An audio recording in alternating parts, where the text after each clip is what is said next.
السلام عليكم يا حبايبي. النهاردة هنعمل تفريز الكرنب بكل سهولة، يقعد معاكي من السنة للسنة. اليومين دول أحسن أيام تفرزي فيها الكرنب، علشان الصيفي مبيبقاش حلو خالص وورقه بيبقى مجلد كده ومبيبقاش كويس في المحشي. عندنا كرنباية، أنا شلت الراس بتاعتها.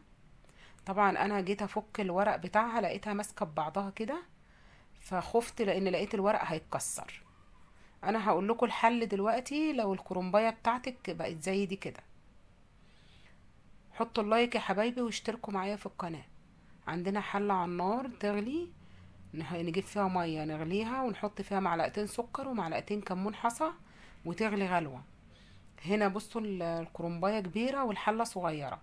هنحط الكرنباية على جنبها كده ونلف فيها. بصوا الورق بيسيب ازاي، باين قدام منكم اهوت. الورق بيسيب منها خالص لوحده كده من غير ما يتكسر.